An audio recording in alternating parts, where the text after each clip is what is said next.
بەناوی خوای بەخشندەی میهرەبان بینەرانی بەڕێزی کەناڵی ئاسمانی پەیام ئەم کاتە و هەموو کاتێکتان باش لە هەر کوێیەگان سڵاوی خوای گەورەتان لێبێ.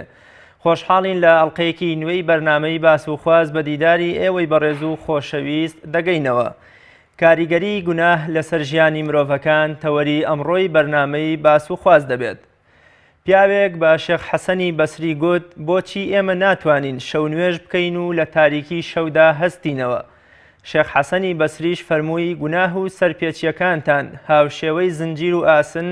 لە دەست و پێتان ئاڵاوە و توانای هەستانەوە و چالاکی لێبڕیون. تاوانکردن لە هۆکارە سەرەکیەکانی داڕمان و ڕووخانی کەسێتی مرۆڤە و دواتر بەهۆیەوە خێزان و پاشتریش کۆمەڵگە پێی دەڕوخێن و هەرەس دەهێنن. و تاوانکردن هاوشێوەی خۆرە وایە بۆ کەسایەتی مرۆڤ و کارە چاک و سوودبەخشەکانی دەخوات. گەر بە چاوی سەرنجیشەوە لە مێژوو ڕێڕەوی ژیانی مرۆڤایەتی بنوارین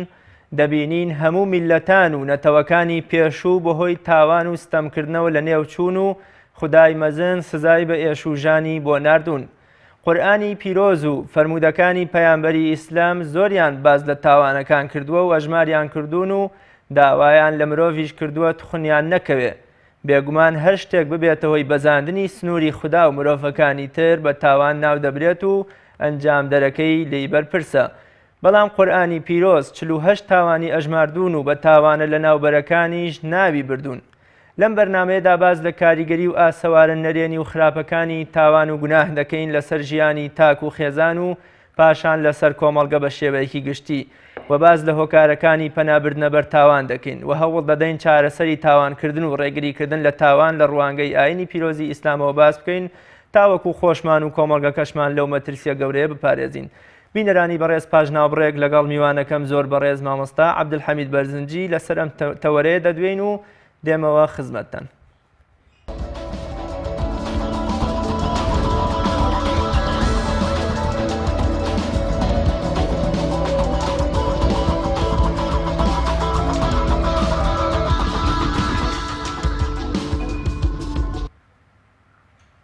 بینەرانی بەڕێز دووبارە سڵاو. مامۆستاگیان زۆر سپاس بۆ بەشداریکردن و ئامادەبوونت لە بەرنامەی باس و خواست. پاداشی بەخێری جەنابیشتان باتوش. لە سەرەتای هەموو بەرنامەی پێم خۆشە ئەو چەمک و تەوەرەی کە لێی دەدوێن و باسی دەکەین پێناسەیەکی بزانین. تەوەری ئەمڕۆشمان باسکردن لە گوناه و تاوان کاریگەریەکانی لەسەر مرۆڤ بزانم پێناسەی شەرع و پێناسەی ئیسلام بۆ تاوانکردن چییە و بە چه شتێک دەگوترێت تاوان. بسم الله الرحمن الرحيم الحمد لله رب العالمين وصلى الله وسلم على المبعوث رحمة للعالمين حبيبنا وشفيعنا محمد صلى الله عليه وسلم وعلى آله وصحبه وأمته أجمعين. صلاة إخوائي قولة لجنابته لبينراني بريز خوشويست دیارە گوناه و تاوان کە بریتیە لە سەرپێچی ولادان لە فەرمانەکانی خوای پەروەردگار تەبارەکە وتەعالا تعریف و پێناسەی زۆری بۆ کراوە. پێغەمبەری خوا عەلەیهی سەڵات وسەلام لە فەرمودەیەکە باسی چاکەمان بۆ ئەکات و باسی خراپەشمان بۆ ئەکات و پێناسەی گوناه و تاوانمان بۆ دەکات. لە ئەو ڕسەیەدا پێغەمبەری خوا عەلەیهی سەڵات وسەلام دەفەرمێ البر حسن الخلق بەڵام والإثم ما حاك في صدرك وكرهت أن يطلع عليه الناس. ئەفەرمێ گوناه و تاوان ئەوەیە کە ئینسان لە ناخی خۆیە ئەیشارێتەوە و پێی ناخۆشە کەوا خەڵکی پێی بزانێت. هەر کەواتە هەر قسەیەک هەر باسێک هەر کردەوەیەک ڕووی مەجلیسی نەبوو ڕووی کۆمەڵگای نەبوو ڕووی سەر شاشە و تەلەڤیزیۆنی نەبوو ئەوە گوناهە ئەوەی کە ئینسان خۆی لێ ئەشارێتەوە ئەوەی کە ئینسان بە پەنهانی ئەیکا و نایڵێ هیچ کەسێ پێی بزانێت و بەتایبەت لە کاتە تاریکەکاندا لەو کاتانەی کە کامێرەی چاودێری لە سنەیە خەڵک ئاگای لێ نییە لەو کاتانەیە ئەیشارێتەوە ئەنجامی ئەدات ئەوانە پێی ئەوترێ گوناه و تاوان. بەڵێ مامۆستا لە فەرمودەیەکی تردا بۆ نمونە پێغەمبەری خوا سەڵڵەڵاهو عەلەیهی وسەلەم فەرمێ خوای گەورە شەو بەندەکەی گوناه ئەکا بۆی دائەپۆشێ یا سڕی ئەکا بۆ منە نایەڵێ بەندەکانی پێزان بەڵام خۆی سبەینە لە بازاڕا سنگ دەرەپەڕێنە و باڵفشەکاتەوە ئەڵێ من ئەو تاوانەم کردووە. ئایا ئەمە چاوقایمی ئەو مرۆڤەیان هۆکار چییە کە خۆی بە شانازیەوە باز لە گوناهەکە؟ ڕاستە خۆی تاوان چەنە گەورەیە لە تاوانەکە گەورەتر بریتێ لە باسکردنی. یعنی دوور بێ لە ڕووی جەنابتە و بەڕێزانەوەی کە ئینسان فشە بە گوناه و تاوانەوە بکات. پێغەمبەری خوا عەلەیهی سەڵات وسەلام فەرمووی كل أمتي معافى إلا المجاهرين هەموو ئومەتەکەم ئومێدی عەفو و لێخۆشبوونی پەروەردگاری بۆ هەیە تەبارەکە وتەعالە ئیلا ئەوانە نەبێت کە گوناه ئاشکرا ئەکەن ئەزیان کە کێفەمووی کەسانێکن بە پەنهانی یا لە شەودا گوناهێکیان ئەنجام داوە خوای پەروەردگار تەبارەکە وتەعالە بۆی پۆشیون بەڵام ئەوان دەڕۆن لە بەیانیدا یا لە نێو خەڵکیدا دەڕۆن باسی دەکەن ئاشکرای دەکەن ئەمانە خوای پەروەردگار تەبارەکە وتەعالە لیان خۆش نابێ لەبەر خۆی ئینسان وەکو تەبعی خۆی ئینسان مەلائکەت نییە معسووم نییە ئەوەی کە معسوومە پێغەمبەران صلی الله علیه و سلم خوای گەورە سبحانه وتعالى پاراستونی ئەگینا وەکو ئینسان وەکو بەشەریەت پێغەمبەری خوا علیه الصلاة والسلام فەرمێ كل بني آدم خطاء هەموو نەوەی ئادەم هەموو ئینسانەکان پێغەمبەرانی دەرچێکە معسوومن معرضن بۆی کە تووشی گوناه و تاوان ببن بەڵام وخەیر الخطائین التوابون باشترین هەڵەکاران تەوبەکارانن کە ڕەنگە جەناب لە پرسیارەکان باسی چارەسەرەکانکەی بینە سەری کەواتە ئینسان ئەگەر گوناهیشی کرد یعنی ئومێدی لێ خۆشببوونی بۆ هەیە بەو مەرجەی کە لە ناو خەڵکیدا باسی نەکات و ئاشکرای نەکات. ئەسڵی مەسەلەکە ئەوەیە کە هەموو مرۆڤێک گوناه ئەکات نابێ مرۆڤ بۆی گوناهێکەوەی تر خۆی ڕەفز بکایان بۆونە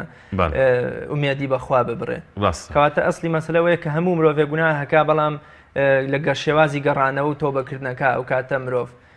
خۆی بە تاوانبار ئەزانێ یام هەر لە تاوانەکەی پاشگەزە بێتەوە. بۆی خوای گەورە سوبحانە وتعالە لە قورئانە بانگەکا لە ئەوانەی کە ئیسرافیان کردووە زیادەڕۆییان کردووە ڕۆچوون قل يا عبادي الذين أسرفوا على أنفسهم لا تقنطوا من رحمة الله وشي إسرافي بكارهناوە يعني ئەوەی کە ئینسان لە حەدی خۆی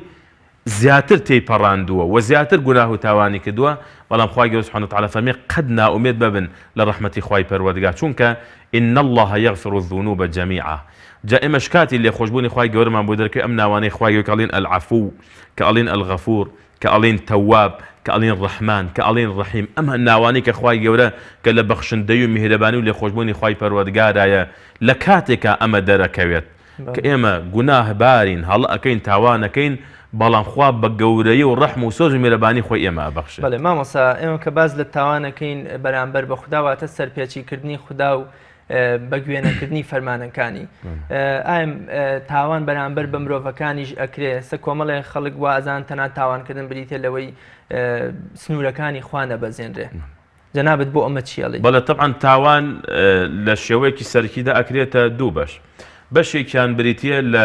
پێشێلکردنی سنوورەکانی خوای پەروەردگار تەبارەکە وتعالە بێفەرمانی خوای گەورە بەشێتر لە گوناه و تاوان ئەوەیە کە ئینسان گوناه و تاوان بەرامبەر بە خەڵکی ئەنجام بدات. طبعاً ئەم تاوانانەش فەرقی هەیە گوناه و تاوان ئینسان لەگەڵ دایک و باوکی خۆیان بیکا بۆ نمونە ئەزیەتیان بە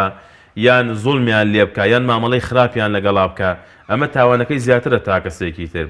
کەسێک گوناهێ لەگەڵ دراوسەیە بکات دەقاتی کەسێکی ترە دوای ئەوە ئەم تاوانە لەگەڵ هەر کەسێکی ترە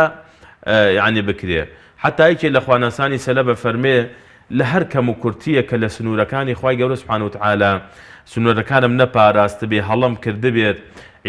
عیبادەتەکانم بە چاکی ئەنجام نەدابێ مادەم بینی خۆم و خوایە ئومێدم هەیە خوا لێم خۆش بێت بەڵام فەرمێ ئەوەی کە زۆر لێ ئەترسم ئەو گوناهانەی کە لە بینی خۆم و خەڵکیدا ئەنجامم داوە چونکە شوێنێکەیە لە قیامەت پێی ئەوترێ قەنتەرە لە قەنتەرە سەردنەوەی مافی خەڵکیە قیساس تۆڵە وەرگرتنەوەی مافی خەڵکی مافی بەندەکان لەو ڕۆژەدا کە خەڵک هەیە سەرەی گرتووە داوای حەق لە تۆ ئەکا وەی پێغەمبەری خوا عەلەیهی سەڵاتو وسەلام لە کۆتا ساتەکانی تەمەنی خۆی دەها بە هاوڵانی فەرموو چێ لە ئێوە من حەقێکم لایەتی شتێکی لای من هەیە بابێ داوام لێ کاتۆ بچووکە من بەرەو شوێنە گەڕۆم نەیخاتە قیامەت لەو ڕۆژەدا کە نە دینار هەیە نە درهەمێ نە شتێکەیە بێ لەم دنیا حەقی خۆیم لێ وەرگرێتەوە لەبەرەوە بەڕاستی مافی بەندەکانیش ئەمە زۆر گرنگە ئینسان ڕاستە چۆن ئاگاداری مافی خوای پەروەردگار تەبارەکە وتعالە ئەبێ ئاگای لە مافی خەڵکیش بێ زوڵمیان لێ نەکات خراپەیان دەرحەق ئەنجام نەدات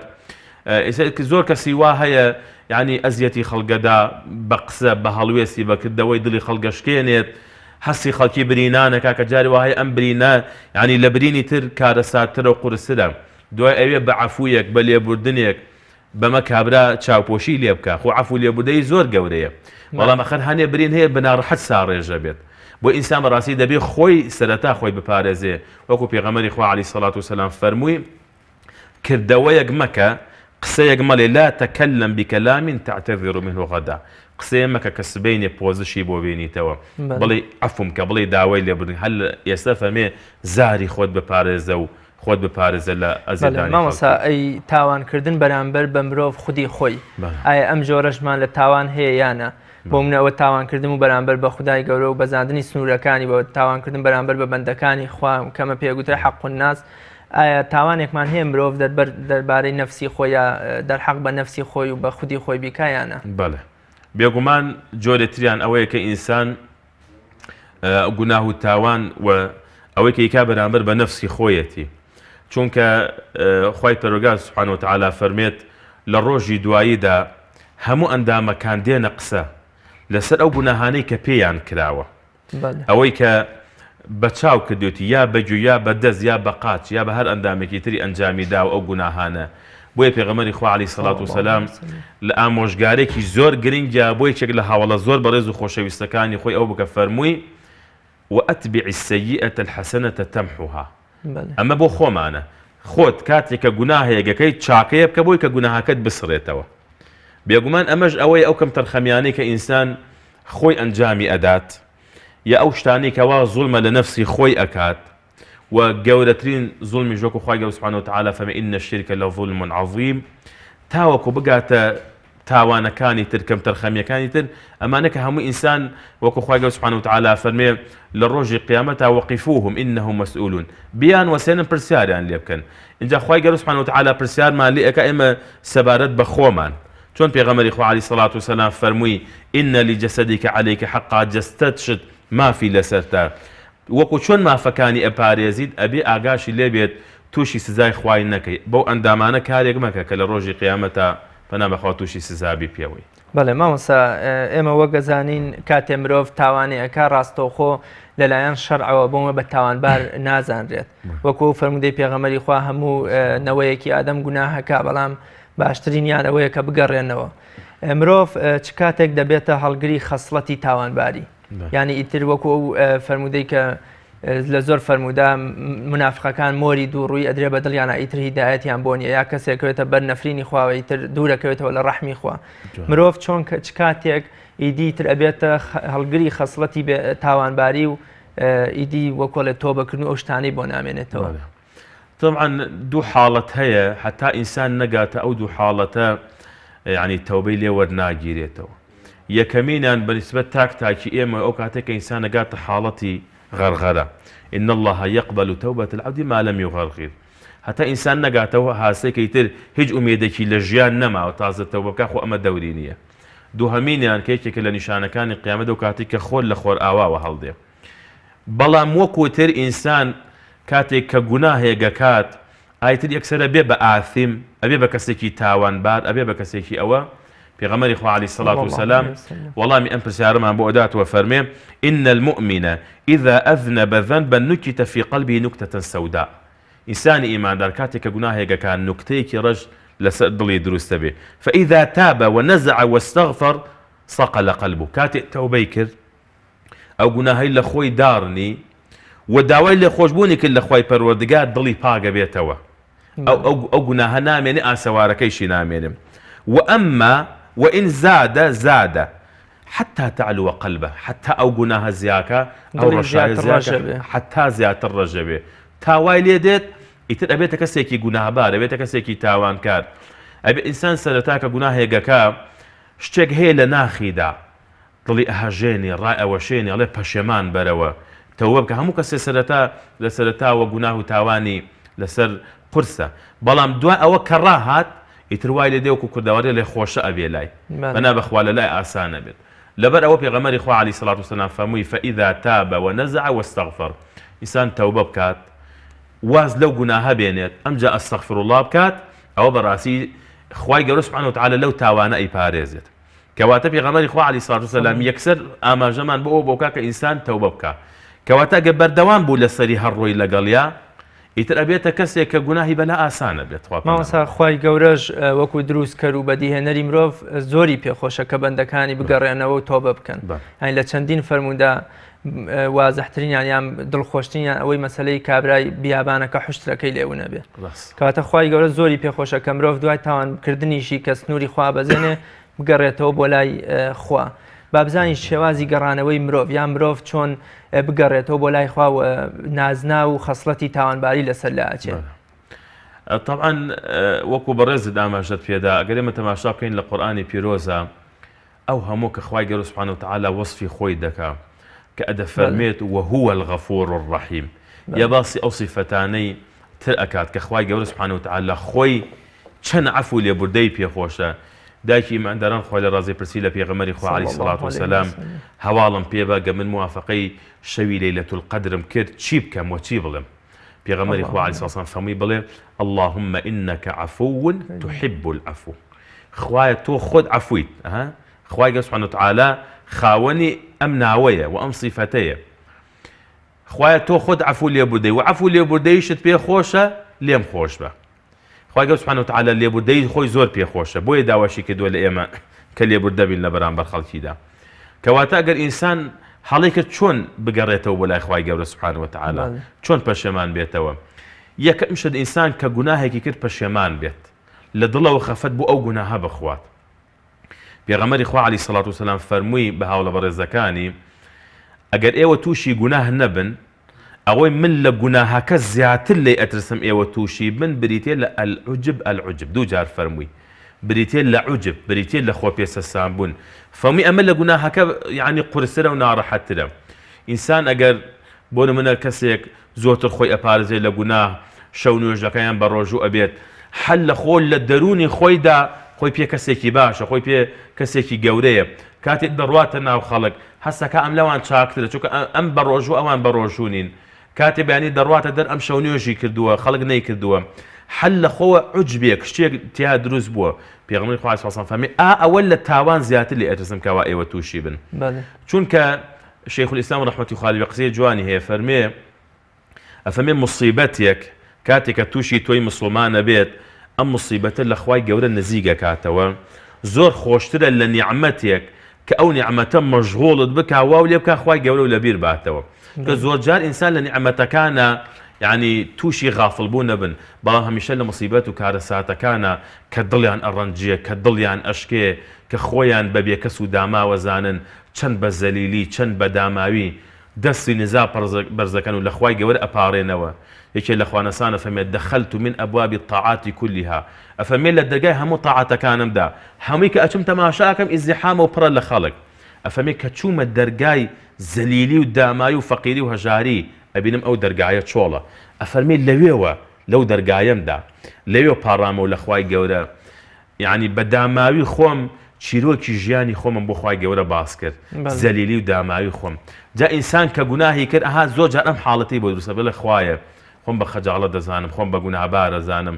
خوای من سەرپێچی فەرمانی تۆم کردووە کەواتە سەرەتا پەشێمانە بێتەوە. دوای ئەوە یعنی شتێ لە دەرونیا دروست بۆ ئەزیەتێدا ئەمجا هەوڵەدا بەردەوام داوای لێخۆشبوون کە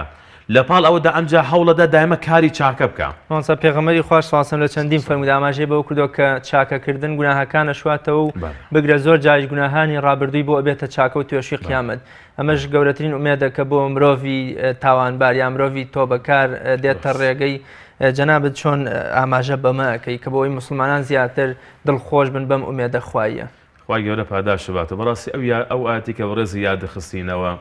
بەڕاستی مژدەیەکی زۆر گەورەیە بەڵام ئەوە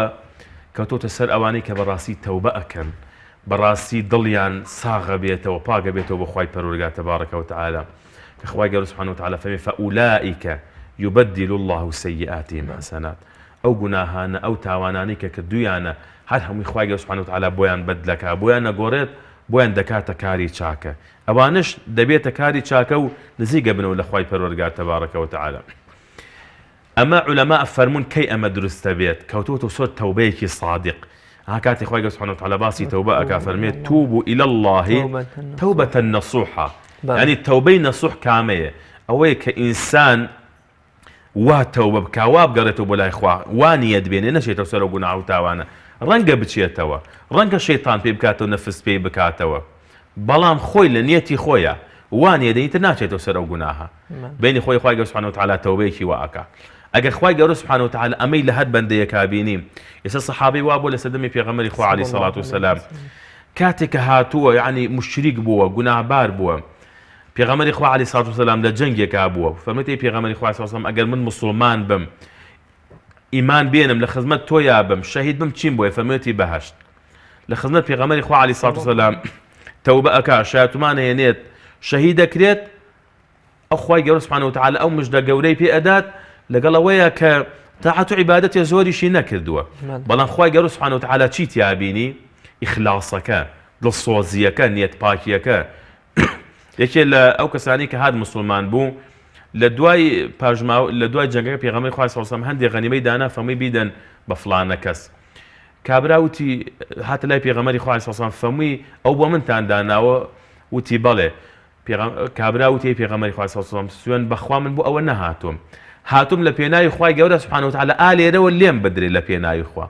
پێغەمبەری خوا صلی الله علیه و سلم فەرمووی ئەگەر ئەو کەسە ڕاستکا بۆ خوا خوای گەورە نیەتەکەی هێنێتە بین دوای ئەوە بینێ و سەحابە لەکوێ پەنجەی دانابوو ئالەیەوە لێی درابوو شەهید کرابوو بەبەسمان نیەتەکەیە ئینسان چەنە نیەتی بۆ خوا ساغ بێ پاک بێ دڵسۆز بێ کە خالیسانە ئەڵی خوایە تەوبە بێت فأولئك يبدل الله چۆن پۆشاکێکی پیس لەبەر خۆت داکەنیە بێ ناخیشتا پاکەیتەوە بۆ من شێخ حەسەنی بەسی بە ڕەحمەتێ ئەڵێ فەرموویەتی تۆبەکردنەکانمان تۆبەکردنێکی تریە بێت چونکە لە دڵەوە نەبووە ڕاستە یا ئیمامی ابنولقەیمە فەرمێ تەوبە بکەین بۆ تەوبەکانمان ئەمە دوو قسەیە جاری وایە تەوبەی ئەکا بەڵام تەوبەکەی سادقانە نەبووە یان تەوبەکەی فەرمێ پێویستی بە تەوبەیە چونکە گوناهی کردووە هەر کردوویەتی تەوبەی نەکردووە ئەفەرمێ کە تەوبەی کرد پێویستە تەوبەیە بکا بۆ ئەو تەوبەی کە لە کاتی خۆیان نەیکردووە یعنی ئەوە زوو دڵی ڕابچڵەکە زوو بگەڕایەتەوە لەبەرەوەی کە تەوبەکەی دواخستەوە فەرمێ جارێتر پێویستە لەسەرەوەیکەوە تەوبە بکات و بگەڕێتەوە بۆ لای خوای گەورە مامۆستا کۆمەڵێ پاڵنەر هەن ئەمانە پێیانە گوترێت پاڵنەرە دەرونیەکان بۆ ئەوەی کە وا لە مرۆڤ دەکەن ببێتە کەسێکی تاوانبار یا تاوانی لا خۆشەویستکەن ئەمە تەبان جیاوازە لە هۆکارەکان کە بۆچی مرۆڤ لە هۆکارەکانە پەنا بۆ گوناه هەبا بۆ منە جاری وا هەیە برسیە شتێکت زێیام مرۆڤێت دەگوژێ ئەو پاڵنەرە دەرونیانی کەوا لە مرۆڤ دەکەن ببێتە کەسێکی تاوانبار یا تاوانی لەلا بە چێژ و خۆش بێ کامانن ئەو پاڵنەرانە طبعا پێش هەموو شتێک ئینسان کاتێک کە حەز دەکا بە مراقبەی خوای پەروەردگار تەبارەکە وتعالە حەز دەکا بە چاودێری خوای گەورە و هەمیشە و ئاەتی لە یاد دەکە خوای گەورە سبحانه وتعالى فەرمێ ئین الله کان عەلەیکم ڕەقیبا بەڕاستی ئەمە گەورەترین پاڵنەرە بۆ ئینسان کە خۆی بپارێزێ لە گوناه خۆی بپارێزێ لە تاوان خۆی بپارێزێ لە سەرپێچی فەرمانەکانی خوای پەروەردگار تەبارەکە وتعالى هەر کاتی ئەمە یعنی لە دەرونی ئینسانی مسلمان ناکز بوو وای لێ ئەکات پەنا بەخوا یعنی ترسی لە خەڵک نامێنێ خۆی کاتی گرنگە ئینسان کە ئەم ترسەی خوای پەروەردگاری لە دڵا بێ ئەناگەر لە ترسی کامێرەی چاودێری بوو ئەو کاتێکە کارەبا بڕا ئەگەر لە شوێنێکا کامێرەی تیانە بوو ئەتوانێ خراپەی خۆی بکە کاتی خەڵک چاوی لێنێ توانێ گوناهی خۆی بکە بەڵام ئەوەی کە واعیظە لە نەفسی هەموو دەرونی هەموو کەسێکی مسلمانە ئەوەیە کە ئەیبێ شتێکان لە دەرونی خۆی پێ ئەڵێ ئیتەقی الله لەخوا بترسە خوای گەورە سبحانه وتعالى ئاگای لێتە ئەوەی کە پێغەمبەری خوا عەلەیهی سەڵات وسەلام حەزەریدا لە هاوڵە بەڕێزەکانی کە فەرمووی کەسانێک دێن لە ڕۆژی دواییدا مەلەکانیان وەکو جیبالی توهامە یعنی هێندە سپیە بە ئەندازەی زنجیرە شاخەکانی تیهامە کردەوەیان زۆرە کە زنجیرە شاخێکە لە بینی سعودیە و یەمەندا ئەوەی بە ئەندازەی ئەوە کردەوەیان هەیە بەڵام لە ڕۆژی قیامەتە هەباء منثورا وەکو تۆزی بەربا نامێنێ سەحابە خوانی ڕەز بێ ترسیان لێنێ ژووتیانەی پێغەمبەری خوا عەلەیهی سەڵات وسەلام صفهم لنا چێن ئەوانە فەرمووی کەسانێکن وەکو ئێوە ئەوەی کە ئێوەیکەن ئەوانی ژەیکەن بەڵام لكنهم قوم ئەوانە کەسانێکن ئیذا خەلەو بمەحارم الله انتهكوها هەر کاتی لە شوێنێکا بوون بە تەنیا بوون حرامیان بۆ ڕێکەوت گوناه و تاوانیان بۆ ڕێکەوت سەرپێچی فەرمانی خوای گەورە ئەکەن یعنی لە کاتی تەنیاییدا ئەڕۆن بەرەو گوناهەکە ئەمانە ئەگەر کردەوەی ساڵحیشیان عەمەلی ساڵحیان زۆر بێت ئەم بێسیقە و بێمتمانەییان بەخوا و ئەکا کردەوەکانیان پسووتێنێ پەنا بەخوا لەبەرەوەی یعنی گەورەترین شت پارێزەر بریتێ لە تەقوای خوا گەورەترین سەبەبیش بۆ تاوان ئەوەی کە ئینسان ئەمە لە دڵیا کز ببێت ینی هەز نەکا بە مراقبەی خوای گەورە هەز نەکا بۆی کە خوای گەورە سبحانه وتعالى چاودێریەتی لە دەرونی خوا شتێ نەبێت دڵی ڕابچڵەکێنێ بڵێ تۆ خوای گەورە سبحانه وتعالى ئەتبینێ وە کردەوەکانت دەبیستێ شێخ حەسەنی بەسری ڕەحمەتی خوا لێبێ فەرمێ ئەی ئینسان ئەوە تۆ بزانت دوو مەلایکە دانراوە لەسەر شانت کردەوەکانی تۆ ئەنووسن قەڵەمیشیان وا بەدەستەوە خۆ سەر پشکی چۆن تۆماریانەکەی جا فەرمێ گەر ئینسانێک پێی بوترێت ئادێ ئەم لاپەڕانی کە تۆ پڕ کردوتەوە تخوا پارەی ئەم لاپەڕانەمان بەرێ بزانە چی و تۆمار کردووە ئەڵێ ئینسان ئیتر سڵ ئەکاتەوە و واز ئەهێنێ لە زۆر قسەکردن یا زۆر تاوان ئەڵێ تۆ خۆت لەوە ئەپازی ئەم وەرەقانە و لەسەر حساب کرێ ئەی چاو لەوە نیە ئەمە بەرزەکرێتەوە بەلای خوای پەروەردگار و خوای گەورە ئەیبینێت باش ئەمە گەورەتر نییە ئینسان حسابی بۆ بکات لەبەرە بەڕاستی ئاگاداربوون بەوەی کە خوای گەورە سبحانه وتعالى چاودێرە بەسەرتەوە خوای گەورە سبحانه وتعالى کە ما يلفظ من قول إلا لديه رقيب عتيد چاودێرە لەسەرە ئەنووسێ کردەوەکان و تۆمارەکات ئەمە بەڕاستی ئینسان والی ئەکا خۆی بپارێزێ لە گوناه و بەڵێ مامۆستا ئەی پاڵنەری شەیتان و دەرونی خراپ و ئەمانەش ڕۆڵیان چییە؟ ئەمجا نفسی ئینسان وما أبرئ نفسي إن النفس لأمارة بالسوء إلا ما رحم ربي اینجا نفسی ئینسان ئەبێ نفست بەرەو هەشتێڕۆ ئینسان نەڕوا لەگەڵێ والنفس كالطفل إن تهمله شب على حب الرضاع وإن تفطمه ينفطم نفس وەکو مناڵ وایە ئەگەر لە 2 ساڵی شیری لێ نەبڕیتەوە مناڵە تا گەورە بێ هەر حەزی لە شیرە و شیرەخوا بەڵام ببێ لە 2 ساڵی لێ ببڕیتەوە ئەفەرمێ نفسی جوایە ئەبێ بیگریتەوانێ نەک چونکە ئینسانی وا هەیە خوا فەرمێکی ئەفەڕەئەیتە من اتخذ إلهه هواه ئینسانی وا هەیە هەوا و نفسی خۆی کردووەتە خوا هەخوا بە ئیلاه ناوی بانگەشەی بێخوایژەکە بانگەشەی بێخوایژەکە جۆرێتر لەوانە بریتە لە چی بریتە لەوەی کە شەیطان خۆ شەیطان چی بۆ ئینسانەکە ها وەسوەسە بۆ ئینسانەکە ئەم جادێ تەماشاکەشتی وا هەیە زۆر قێزەونە بەس خوا فەرمێ وەزەیەنە لەهم الشەیطان ئەعمالەهم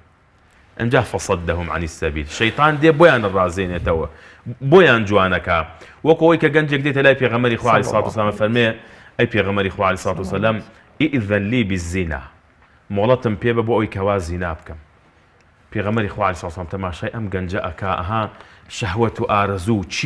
چی بەم گەنجە کردووە بەس پێغەمبەری خوا عەلەیهی سڵاتو وسەلام خۆ لێی تۆڕە نابێت دەریکاتە دەر چەند پرسیارێکی لێکە فەرمی ئەفەتوحیبه لأمک پێت خۆشە کەسی ئەوە لەگەڵ دایکت کە ئەفەرمێ نەخێر دەفەرمێ خەڵکیش پێی ناخۆشە بۆ دایکیان ئەفەرمێ بۆ کچەکەت بۆ خوشکەکەت بۆ پورەکەت ئەوژە فەرمێ نەخێر ئەها پێغەمبەری خوا عەلەیهی سەلام چۆن چارەسەرەکەی کردووە دوای ئەوە پێغەمبەری خوا عەلەیهی سەلام دەست دەخاتە سەری ئەفەرمێ خوایە لە گوناهەکانی خۆش بە خوایە حەسن فەرجەه و داوێنی بپارێزە خوایە ئەوەی کە لە دڵیایەتی خوایە بیهێنە دەرەوە بەڵێ مامۆستا بەداخەوە خۆ ئەبێ ئێمە ڕۆژان لە ژیانی خۆمانە ڕیزبەندی و پۆلێنکردنێ بۆ گوناهەکانمان بکەین دەگوترێ ڕۆژێ دوای نوێژی عەسر نامەیەک لە ئەهلی کوفە بۆ عەبدوڵای کوڕی ئیمامی عومەر دێ داوای حکمی ڕژاندنی خوێنی مێشێکی لێ ئەەکەن ئەویش پێەکەنێ ئەڵێ چ سەیرە ئەمان خوێنی کچەزای پێغەمبەری خوا ئەڕێژن ئەوەندە چاوقایم و بێشەر من کەچی بۆ منە باسی خوێنی مێشێگەکەن لە کۆمەڵگەی ئێمە ئەگەر بۆ منە کەسێک پارچەنانێک بکەوێتە ژێر پێیەوە یان پێ بە مێرولەیەکە بنێتەوە ئەزانێ قیامە دەساوە بەڵام لەوە چێ لەگەڵ کەسێکا بێ یا لەگەڵ حیزبێکا بێ بەناحەق 100 کەست بۆ ئۆکوژێ نانی 100,000 کەسی بڕیوە ئێمە چۆن بتوانین ڕیزبەندی بۆ گوناهەکانمان بکەین وەکو ئەڵێ هەتا بتوانین گەورەکان ئەنجام نەدەین ئەگەر بچووکیژە بوو ئەوە تۆبەکردن و گەڕانەوە ئاسانترە لەوەی کە ئێمە گوناهێکی گەورەمان لێ دەرکەوتوێ وەکو بەڕێزی لە سەرەتای بەرنامەکەدا ئاماژەت پێدا هەنێ لە تاوانەکان پیانەوتی الکەبائر یان الموبقات یان المهلكات ئەو تاوانانەی کە گەورن کە ئینسان بە هیلاکە ئەبن کە پێغەمبەری خوا عەلەیهی سەلام لەوانەش گەورەتر ناوی ناوە ئەکبەر الکەبائر ئەمانە کۆمەڵێ تاوانن کە لوتکەی تاوانەکان پەنا بخوا بریتیە لە شیرک بریتێ لە هاوبەش بڕادان بە خوای پەروەردگار خوای پەروەردگار هەموو لە ئەکمانی بپارێزێ دوای ئەوە کۆمەڵێ تاوانی ترە کۆمەڵێ تاوانی تریش هەن وەکو ئەو تاوانانە گەورە نین بەڵام ئەم تاوانانە ئینسانی موسڵمان نابێ بە کەمی بزانێت حەچەند بچووکیش بێ ڕەحمەتی خوا لە هاوڵی بەڕێزی پێغەمبەری خوا عەلەیهی سەڵاتو وسەلام عەبدوڵای کوڕی مەسعود خوا لازم بکە دەفەرمێ ئینسانی ئیماندار کاتێک کە گوناهێکەکە کاتێک کە تاوانێکەکە وا ئەزانێ وا لە بن شاخێکە خەریکە ئەم شاخە ئەڕوخێ بەسەریدا لەو تاوانەیە يعني خەریکە لە ناوەچێت و بە هیلاکاچێت فەرمێ ئینسانی ئیماندارەوە لە گوناه هاترسێت بەڵام پەنا بەخوا ئینسانی منافقە فەرمێ کە گوناهێکەکە وەکو مێشێک وایە بەلای لوتیە بڕوا یعنی ئاوایەکەکات و ئەوەنە بەلایەوە ئاسانە ئینسانی مسلمان خۆی لە گوناه و تاوان بپارێزێت چونکە بەڕاستی ئەم گوناه و تاوانانە هۆکارێکن بۆ دوورکردنەوەی دوورکەوتوی مرۆڤەکان لە خوای پەروەردگار هۆکارێکن بۆ تووڕەبوونی خوای پەروەردگار تەبارەکە وتەعالە لە بەندەکان یعنی لە دنیا و لە قیامەت هیچ نەهامەتیەک هیچ ناڕەحەتیەک تووشی ئینسان نابێت ئیلا بەهۆی گوناه و تاوانەوە نەبێت ئەگەر چەند نمونەیە باسکەین ئەوەی باوکە گەورەمان و دایکە گەورەمان ئادەم و حەوای دەرکرد لەو ناز و نیعمەتانە بریتی بوو لە چی؟ بریتی بوو لە سەرپێچی فەرمانەکانی خوای گەورە ئەوەی کە شەیطانی دوورخسە و لە ڕەحمەتی خوا بریتی بوو لە چی؟ بریتی بوو لە ئەنجام دانی گوناه و تاوان ئەوەی کە قەومی نوحی لەناو بر سەڵات و سەلامی خوای گەورە لە پێغەمبەر نوح بێ تا لافاو هێندە زۆر بوو شاخەکانی داپۆچی و حالە بەینەهومە المەوجود لە تەنورەکان و هەمووی ئاوە هاتە دەرەوە بەهۆی چی بوو؟ بەهۆی گوناه و تاوانەوە ئەوەی کە خوای گەورە سوبحانەوە وتەعالە قەومی عادی لەناو برد و لەسەر زەوی خستنی وەکو قەدی دارخورمای لە ڕیشە هەڵکەراو کە خوا فەرمێ کەئەنەهم ئەعجاز نەخل خاویە هۆی چی بوو؟ یان کە خوای گەورە سوبحانەوە وتەعالە گەلی ثەمودی لەناو بر بە دەنگ و سەیحەیەک کە هەموویان تۆقین و لە ناو چوون یان گەلی شوعەیب کە سزان بوو هات لە شێوازی پارچە هەورە دوای ئەوە بوو بە ئاگر و بە سەریان ناباری ئەوەی کە قەومی لوتی لەناو برد کە عولەما ئەفەرمون ئەم زەویە خوای گەورە نەی بەرز کردەوە تا مەلایکەتی ئاسمان گوێیان لە دەنگی کەڵەشێر و حەپەحەپی سەگ بوو حاشاکم ئەکرەمەکم الله هۆکارەکەی چی بوو؟ سەرۆژێر کران دوای ئەوە بەربارانیش کران هەمووشی تاوانی نێوان مرۆڤەکان خۆیان بووە ستەمکردن چەوساندنەوەی خەڵک سەربڕینی پێغەمبەران بووە بەڵێ تەڵان بانگەوازی ئەم پێغەمبەران عەلەیهیمۇ الصەلاة وەسەلام یەکەم بانگەوازیان تەوحید بووە دووربوون لە شیرک بووە ئەمجا دوای ئەوە هاتوون چارەسەری کێشە و تاوانەکانی ناو کۆمەڵگا بکەن بۆ نمونە پێغەمبەر شوعەیب کە هاتووە سەڵات و سەلامی خوا لەسەر بێت لە دوای تەوحید فەرمووی چی یا قەومی ئەوفوا المکیال والمیزان بالقسط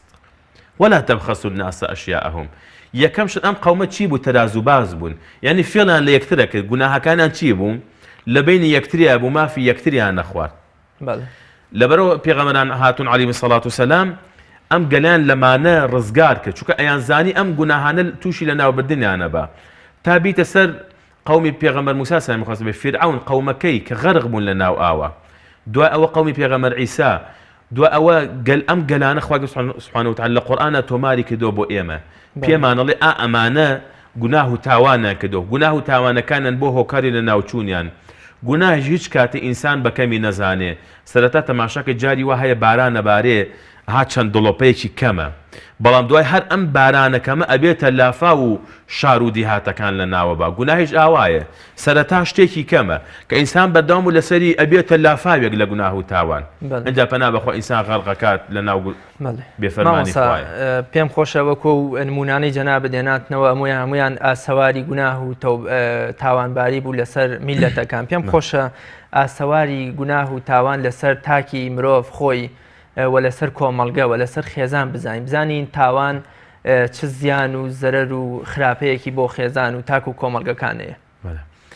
سەرەتا لە خاڵ یەکەمدا دەڵێن لە ئاسەوارەکانی گوناه و تاوان ئینسان بەچی بەرزەبێت و لای خوای گەورە سوبحانەهو وتەعالە بە عیلم و زانست یەکێ لە ئاساوارە خراپەکان لە ئافاتەکان لە نەگبەتیەکانی گوناه و تاوان ئەوەیە پەنا بەخوا ئینسان محرومە بێت لە علم و زانستی شەرعی یعنی وا لێدێ کەسێکی جاهل دەرەچێت وا لێدێ کەسێکی نەفام دەرەچێت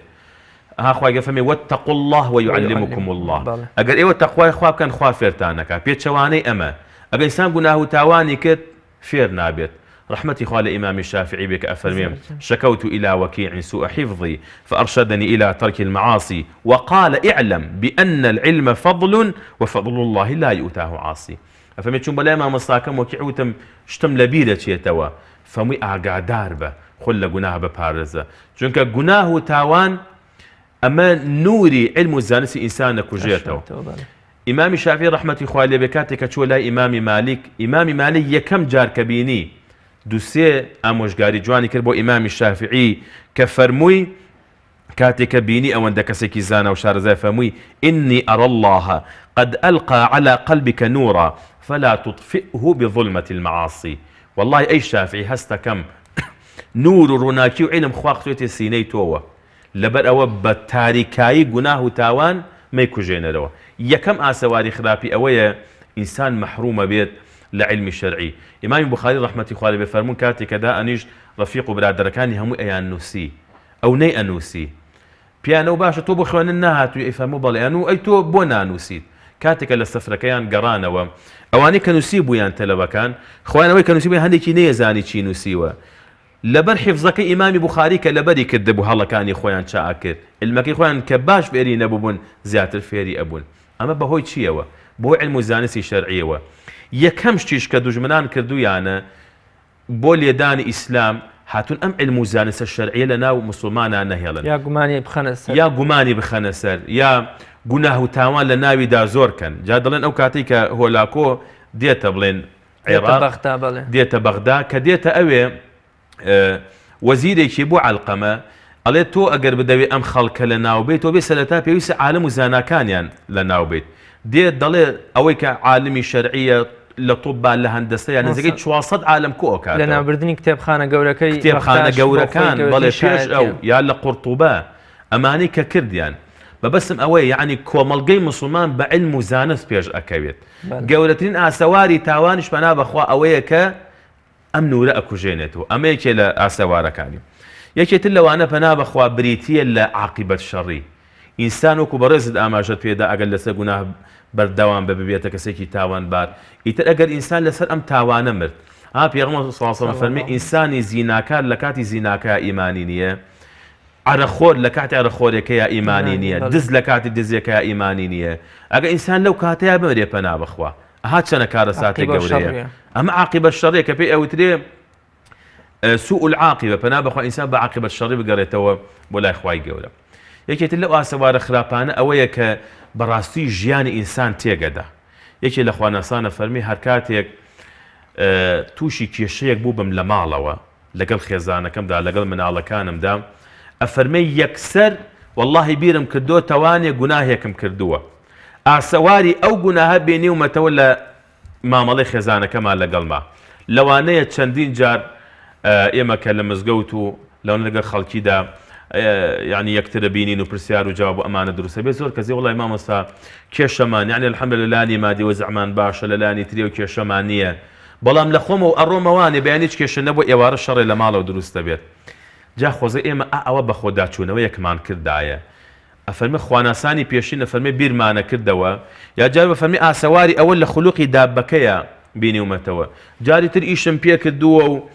ئەم ئاژەڵە ئاوم پێهێنا و ئیشم پێ کردووە کێشەی نەبووە ئێستا تەماشاکەم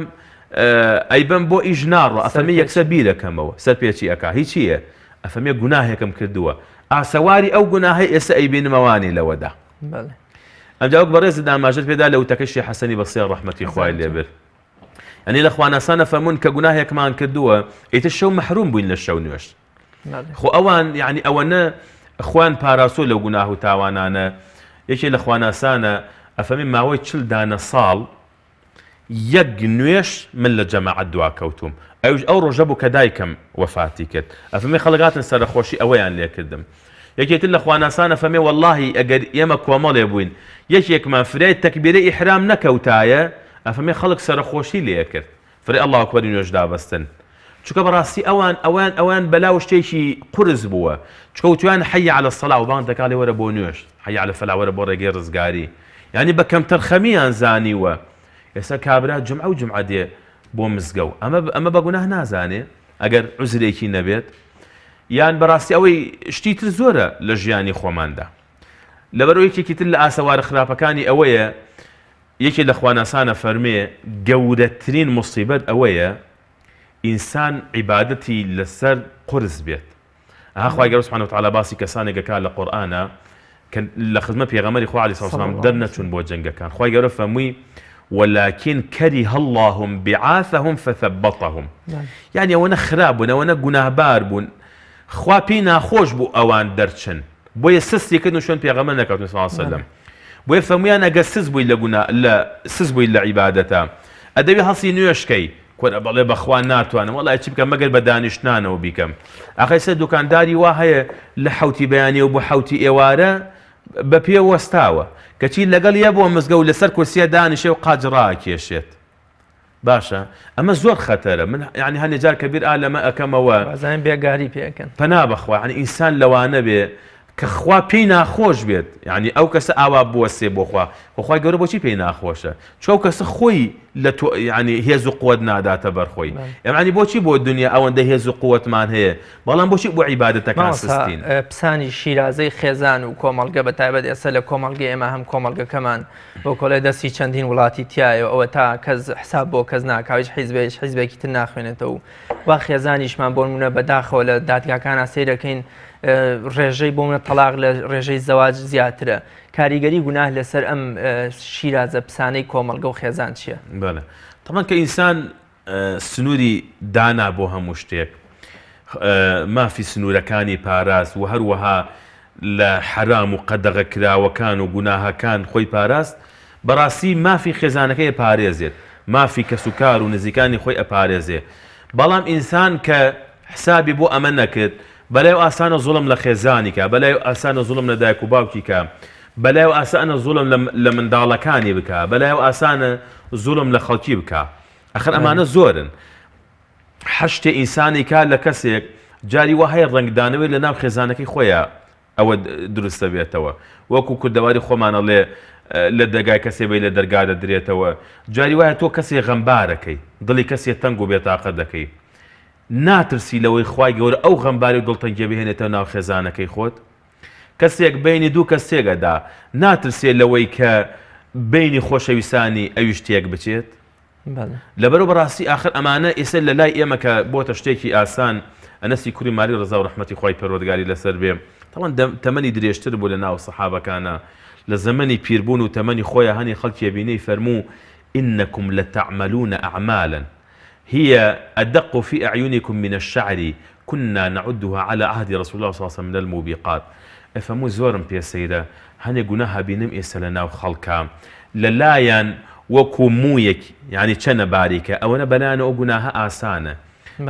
ئێمە لە سەردەمی پێغەمبەری خوا عەلەیهی سەلام بێکی لە تاوانە گەورەکانمان بۆچی ساد بە ساد ئەمە ئێستا بۆ منە سیر کە ئەگە لە سەردەمی ئەنەسا کە هێشتا ڕەزا ڕەحمەتی خوا لە سەردەمی سەحابە و تابعین بووە سیرەکەین لە ئێستاشە ینی خەڵک چاوقایم بووە گوناهی خۆی نابینێ ئێمە سەروەری ئێمە پێغەمبەری خوا صلی الله علیه و سلم ئەفەرمێ من لە هەمووتان لە خوا ترستم کەچی ڕۆژی 100 جار داوای تۆبە و پەشیمانی و ئیستیغفار لە خوا ئەکەم تابعیەکی وەکو ڕەبیعی کوڕی خەیثەم بە ڕەحمەت بێ 20 دانە ساڵ تەلەبەی ئیبن مەسعود بووە ئیبن مەسعود ئەفەرمێ گوناهێکم لێ نەبینی هەموو جایش پێ ڕەبیع سوێن بەخوا گە پێغەمبەر تۆی ببینایە ئەمزانی چەنی خۆشەویستی کەچی ئەڵێ لە نێو حەوشەکەی خۆیان قەبرێکی هەڵکەند بوو ئەوەندە ئەگریا دایکەوت کوڕم چیت کردووە ئاوا فەرمێ دایە وەڵای من نەفسێکم کوشتووە دوایی کە وردی ئەکاتەوە لێ نەفسی خۆمم بە گوناه کوشتووە بۆچی ئێستا ئێمە گوناهکردن گوناهی جەکەین کەچی بۆ نەگەیەکێ پێمان بڵێ بە لە خوا بتەسەڵێن چیمان کردووە کەچی بۆ منە لە سەردەمی زواگە بە یەکێکیان بگوتایە لە خوا بەترسە ئەیان گوت ئەچوونە سوژدەوە بۆچی ئەم هەستە لە لای مرۆڤەکانی ئەم سەردەمە دروست بووە کە گوناهی جەکەین بەڵام دانی پیانانین و بە کەمی شێزانین و گوێشمان لێ نییە زۆر ڕاستە طبعا ئەو ژینگەی کە ئینسان تایدا پێ ئەگات و گەورە ئەبێت تەئسیری زۆرە لەسەر پەروەردەبوونی ئینسان حقیقەتەن ئێستا ئێمە خێزانی ئێمە کۆمەڵگەی ئێمە مجتەمەعی ئێمە لایەنی بەڕاستی پەروەردەیی و تربیەت کە زۆر پێویستە کەوا گرنگی پێ بدەین بەڕاستی کەم تەرخەمیمان هەیە ئەنی لە ڕوانگەی دایک و باوکەوە لە ڕوانگەی منداڵەکانەوە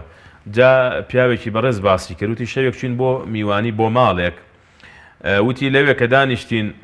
ئەوە ئیتە هەنێ دانیشتن و مناڵەکەی وتی باوە کاتی مسەلسەلەکەی کاتی دراماکەیە ئەویش تووڕە بوو لە مناڵەکەی وتی بێدەم بەو جا ئێمە کەی تەماشای ئەوانەیەکەین وتی با وەڵاو تۆ لەبەر میوانەکان واڵێگینا هەموو شەوێت تۆ خۆت ئەم کاتانە بە ئێمە دەوت فلیمەکەیە و بیخەنە سەری و جارێەوە بۆ میوانی و پەک خسووە لەبەر خاتری ئەوە ئەخر ئەمانە وا ئەکا کە ئینسان بەڕاستی گوناه و تاوانی لەلا ئاسان بێت یعنی ئەوەنە تەماشای ئەوانە ئەکا بۆ نمونە نەزەری حرام ئەکا شتی گوناه هەبینێت خیانەتی زەوجی ئەبینێ شتی بێکەڵگە بینێ لەو دراما بێکەڵکانە لەو فلیمە خراپانە لەو گۆرانیە ڕوت و قوت و بێکەڵکانە لەو بەرنامە بێسوودانە کە سازەکرێ ئێستا آخر هەنێش بەرنامە هەیە بۆ دژایەتی خوا، دژایەتی قورئان، دژایەتی مسلمانان، دروستکردنی شوبهە و گومان. ئینسان کە زۆر مدمنە بێ لەگەڵ ئەمانەیە دائانیشێت، کار و ژیان و پیشەی ئەبێ هەر بەمە لە فەیسبووکە، لە تۆڕە کۆمەڵایەتیەکانە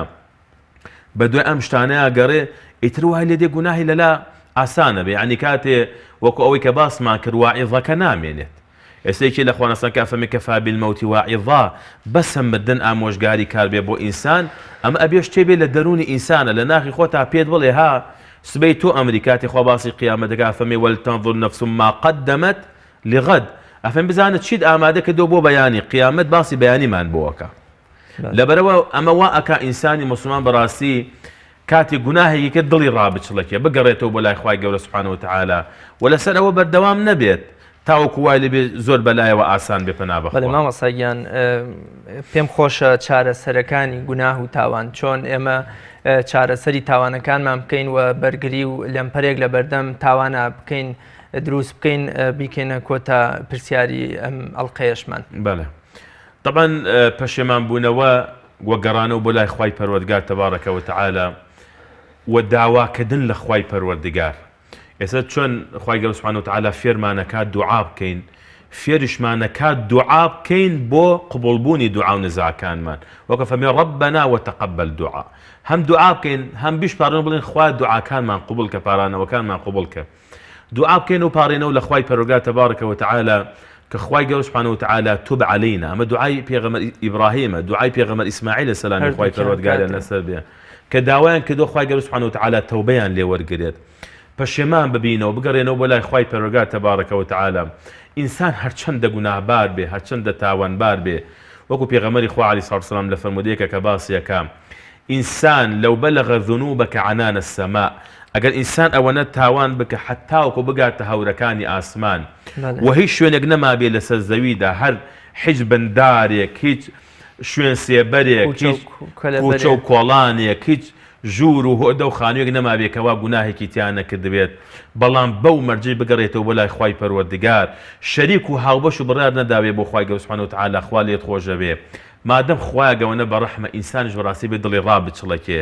ئەبێ بەڕاستی شەرم کە، ئەبێ حەیا بکات لە خوای پەروەردگار، ئەبێ هەستکەی تۆ خوای گەورە سوبحانە وتعالە ئەتبینێ، خوای گەورە سوبحانە وتعالە چاودێرە بەسەرتەوە، ئەم هەموو فەزڵ و چاکەی خوای گەورە سوبحانە وتعالە ببینە. خوای گەورە فەرمێ ما يفعل الله بعذابكم، خوا چ کاری هەیە بە سزادانی ئێوە، ئین شەکەرتم و ئامەنتم، ئەگەر ئێوە شکرانە بژێری خوا بکەن، ئەگەر ئیمانتان هەبێ خوا سزای ئێوە نادا. ئێمەش ئەگەر ئەهلی ئیمان بین، شکرانە بژێری نیعمەتەکانی خوا بکەین، مادەم شکرانە بژێری نیعمەتی خوا بکەین کەواتە هەست دەکەین خوا نیعمەتی هەیە بەسەرمان و گوناه و تاوان ناکەین. خوای پەروەردگار بخاتی ناوەجوانەکانی خۆی ئێمە و هەموو مسلمانان و کۆمەڵگە و مجتەمەعمان بپارێزێت لە گوناه و تاوان، و گوناه و تاوان لە دڵمان دەرکات، و خوای گەورە قێزەونی کات، وخوا بخاتی ناوەجوانەکانی خۆی خێزانمان کۆمەڵگە و مجتەمەعمان بپارێزێت لە گوناه و تاوان. مامۆستایان زۆر سپاس بۆ بەڕێز. خوای گەورە ئێوەش مەفەقات و لەشتان ساکە. بینەرانی بەڕێز، پێم خۆشە بە مناجاتێکی پڕ لە سۆزی مامۆستا مەولەوی شاعیر کۆتایی بە بەرنامەکەم بێنم کە دەربارەی تاوان زۆری خۆی و داوای لێبوردن لە خوای گەورە لە کۆتایی مناجاتەکە فەرمێ ئەرسەد تاوانم جەحەد ئەو دەرەن، دەفتەرم جەڕووی وێم سیا تەرەن، تۆ بوویەر جەمن جەپڕ ئینسافیت، من ڕوو زەردی وێم کافیان کافی. بینەرانی بەڕێز، تا بە یەگەیشتنەوەیەکی تر و لە ئەڵقەیەکی تری بەرنامەی باس و خواز بە خوای گەورە میهرەبانتان سپێرم، خواتان لەگەڵ.